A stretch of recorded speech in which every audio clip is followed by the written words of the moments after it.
Activate Your Introvert, the weekly show to help leaders build performance by understanding introversion.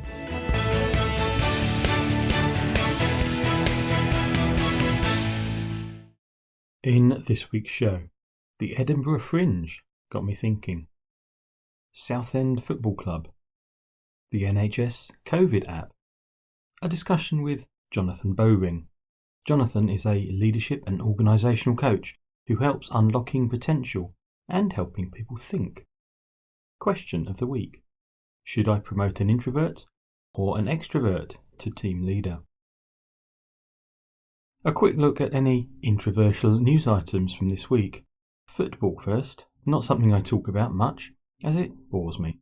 But Southend Football Club was taken to task on social media recently. The club struck a sponsorship deal with local estate agents Gilbert and Rose, and as a result they renamed their West Stand the Gilbert and Rose West Stand. Fans pointed out they'd renamed the stand after a serial killer, which seems much worse than when Manchester City's stand got called Bell End. I think it's a simple proof that sometimes we don't realise how other people hear the words we speak. Something to be very much aware of as speakers, managers and leaders, whether speaking to introverts or anybody else. How painful is it to have all communication cut off? A congressman in the Philippines declared being ghosted is so hurtful it should be an offence. He said, "It's a form of emotional cruelty and should be punished." One voter told The Times that it was the most ridiculous bill ever written. Now, I'm not thinking about the legal element of it, but it does underlie our responsibilities to keep communications going with our teams, probably more often than we think we should. The fact that somebody isn't all chatty does not mean they don't appreciate a good word from the boss. Introverts like conversations and appreciation too. The NHS COVID app. It was in the news again recently. According to The Guardian, it stopped working for some hours, meaning travellers were stranded and unable to board planes as they couldn't prove their vaccination status. One way round this would have been to have a screen grab of the relevant part of the app. To me, it's an example of the importance of redundancy. As leaders, should we consider critical systems more and have redundant elements built in, just in case? That, of course, can include communication. Saying things in a couple of different ways makes sense, especially when you consider different personality preferences. Speaking of communication and words, the Edinburgh Fringe finished recently, and TV channel Dave voted on the funniest one-liners. Some of my favourites were, "Did you know if you get pregnant in the Amazon, it's next-day delivery?" "My attempts to combine nitrous oxide and oxo cubes made me a laughingstock." "I spent the whole morning building a time machine, so that's 4 hours of my life that I'm definitely going to get back." "I sent a food parcel to my first wife, FedEx." They made me smile, and I feel better about sharing them than some of the introvert jokes I've shared in the past. I guess because I don't worry about people being annoyed by them, unlike jokes about introverts, and there's an incredibly fine line between funny and offensive. But let's try a couple of the introvert jokes.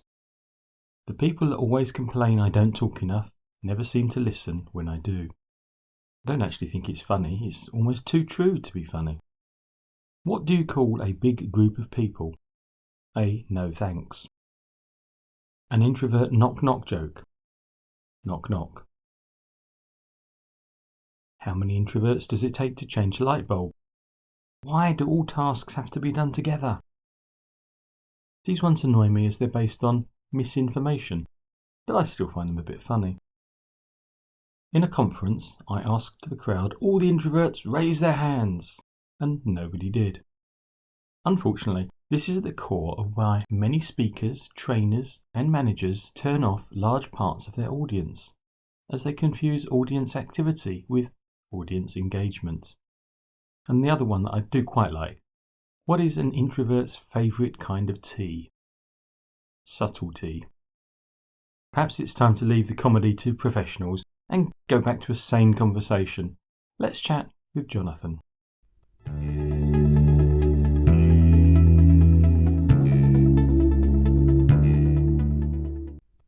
Welcome, Jonathan. Nice to meet you, John. I am really looking forward to unpacking some of the things about the way people think, the shortcuts that people use, the patterns, and how relevant that is for the introvert extrovert debate. Just before we get stuck into that, are you an introvert, an extrovert, and what's that meant to you in your business? I would describe myself as a non-shy, sociable introvert. Oh, I like that.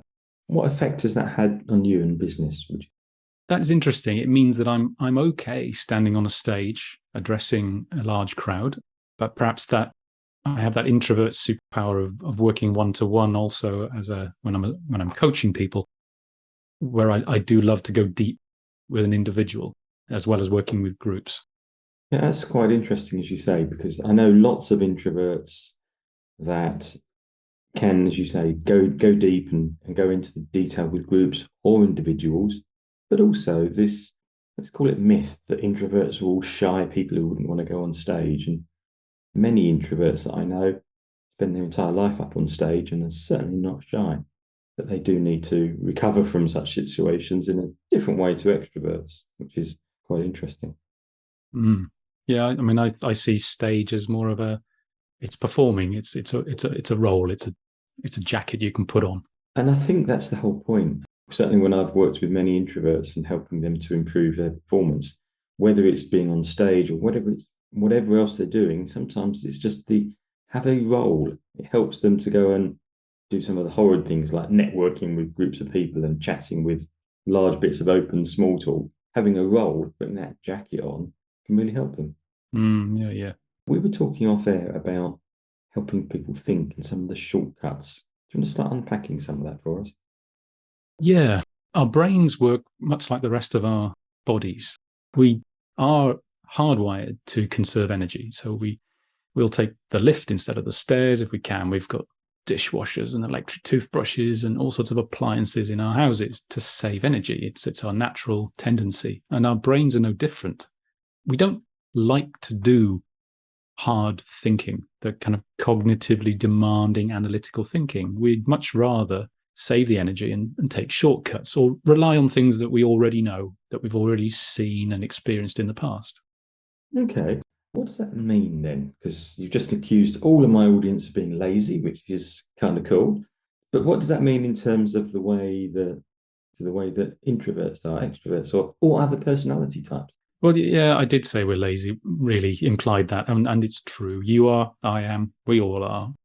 So what's going on there? From birth, we learn the way the world is, and we put things in our mouths as babies and toddlers and test them and bash them, and we try to build a model of the world. And that's how we get through life. Most of what we do needs to be kind of unconscious and automatic. You might remember learning to drive and how tiring and demanding it was as you started to learn those skills and how conscious everything was, the mirror, signal, maneuver, all that. Absolutely. And then we move it into our unconscious competence. And suddenly we can drive while listening to a podcast. We can arrive somewhere and have no memory of the journey that we took. If it wasn't like that, we just couldn't get anything done. If you had to do the school run and first of all had to get out the street map or Google Maps and look up the directions every single day, life just wouldn't be possible. Once we learn things, we move them more and more into unconscious. And that's true with our experiences, particularly our experiences of people.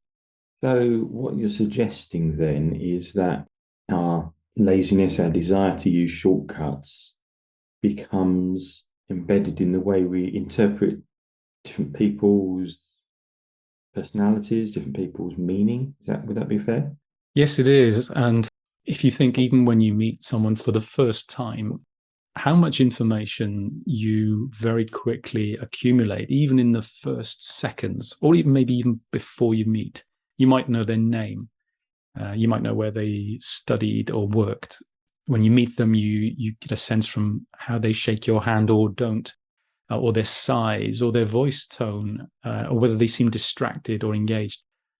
All of that stuff feeds us very fast into an assumption of what they're like. And we might be right, or we might not. We may have only experienced a limited number of people who have that same characteristic, or they may remind us of someone we grew up with or met in the past or is in our family, or we may make assumptions about, oh, they went to Oxbridge, or oh, they started their own business, or oh, they worked at that place.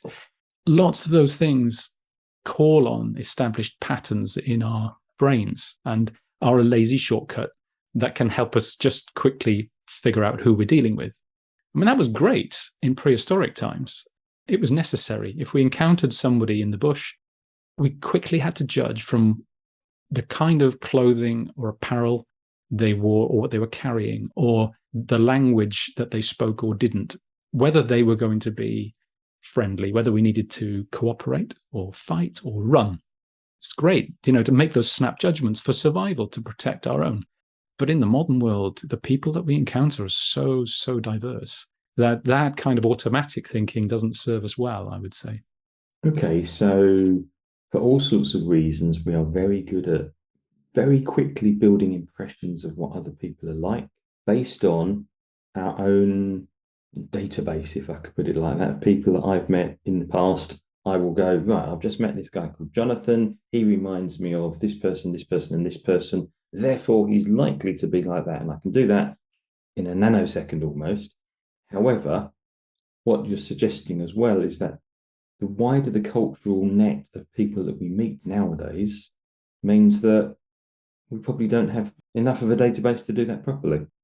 Yes, I mean, you can imagine a time, Neolithic times, let's say, when you would very rarely meet anybody that wasn't from your own tribe, that didn't look like you or speak like you. In the modern world, we can be on Zoom with anyone across the world, or we have a very, very much more mixed societies now. And we've had a lot of societal change and a lot of advancement of people who were not represented in the past in the workplace and in various other arenas. So we need to be much more conscious of the patterns that we hold or don't hold, the experiences that we have, or perhaps be aware of the experiences we don't have when we're trying to get to know each other and figure out who we are meeting and working with. So coming back to that database analogy of mine, it needs a little warning light saying, warning, this mad assumption you're about to make is based on one person that you've met over the last 45 years with these characteristics. I guess the point to this is it's wider than extrovert, introvert, clearly. But if I meet an introvert or if I meet an extrovert, essentially what you're saying is that we are likely to very quickly buttonhole them based on things that we've learned in the past from people that are quiet or appear to be shy, or because they're quiet, we assume they're shy. That's right. And it starts even with the words, I would say. So even assigning the label to somebody, oh, he's an introvert, oh, she's an extrovert, can come with a whole load of loaded assumptions in the person who does the labeling.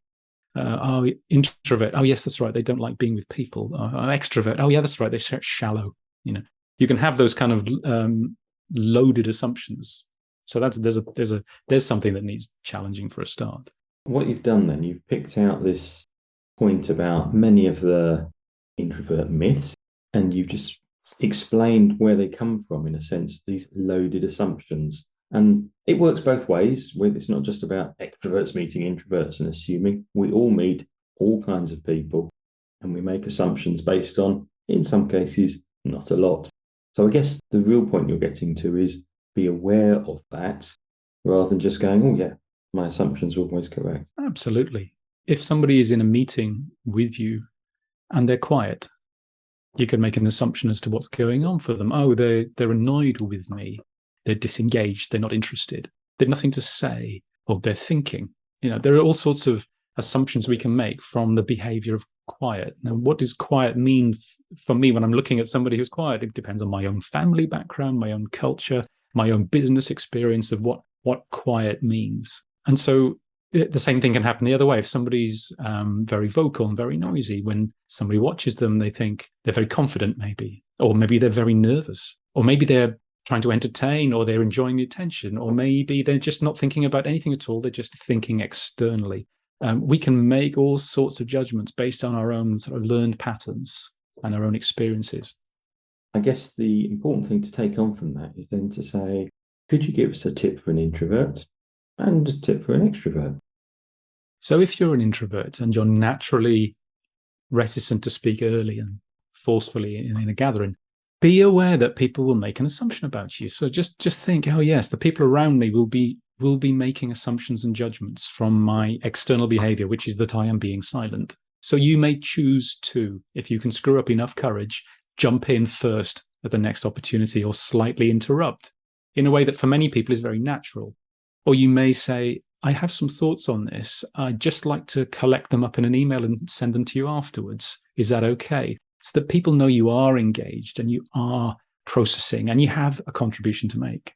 I like that one, yeah. So as you said, if you can't jump in straight away, you've got the other way, but at least making people aware. How about flipping it the other way then, Jonathan? For an extrovert, what tip would you offer them? Be aware that we have this tendency, all of us have this tendency to make snap judgments. So as you look around and you are tending to make assumptions about people's behavior, suspend that a little bit. If somebody's quiet, it may mean that they are thinking of the best idea in the room and you need to draw it out. Take the time perhaps to learn where somebody is really at rather than just quickly making a judgment. I had a boss once, and when we first started working together, he would stand up in a small meeting room and talk about his plans and his ideas and lay it all out. And I would sit there thinking, you're crazy. That's never going to work. And these are the reasons. And I was just, well, you've already decided. And it wasn't until some months after working together that we had a more open conversation. And he said, no, I just think aloud. And if nobody challenges me, I think they agree. And I was sitting there thinking, well, if he's thinking aloud and he's saying it, then he's already decided. Really, and we had each made assumptions about the other. And once we cleared that up, we were a great team for about 10 years. Fabulous. Jonathan, I've really enjoyed chatting. Thank you so much for your time. What if somebody wants to get back in touch with you? They can reach me at riversite.uk. My website and my contact details are there, and also very happy to connect with people on LinkedIn. That's fantastic. Thank you so much for your time. It's been great to talk. Thank you. It's been a pleasure.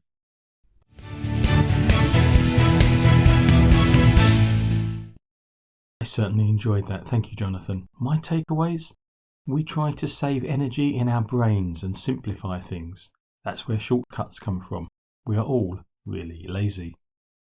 Shortcuts are based on our experience, but as we now meet people of different sorts, more often than we used to, quick rules are less effective. Answer: we need more patterns. We can't just stop using them as they're hardwired. What were your takeaways? I'd love to hear it on the Facebook page. Activate your introvert.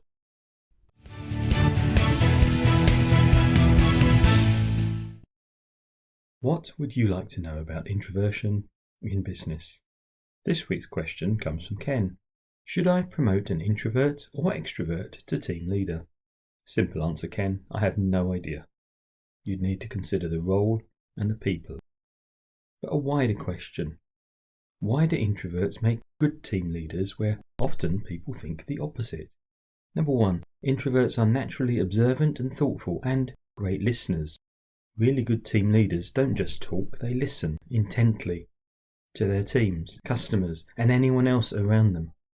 People tend to know they've been listened to, and that's good. Number 2, they don't like the limelight. Introverts tend to avoid grandstanding and making great claims about themselves, meaning they're often very happy to let their team members stand up and take charge and take the credit. That means they share the credit and may be less likely to micromanage. Number 3, introverts tend to maintain their composure, not showing as much emotion. When problems hit, introvert leaders may be able to hold it together more, at least on the outside. So that's 3 reasons. What would you add to it? What question would you like answered on the show? Whether you want to be on the show or just have your question answered, go to activateyourintrovert.co.uk. You could also follow on Facebook and discuss the answers at the show's page. Activate your introvert. I'm John Baker. Thank you for listening. I hope you found it useful. There's a new episode every Thursday at activateyourintrovert.co.uk and your favourite podcast provider. Till then, go be introversial, activating your introverts, building your business.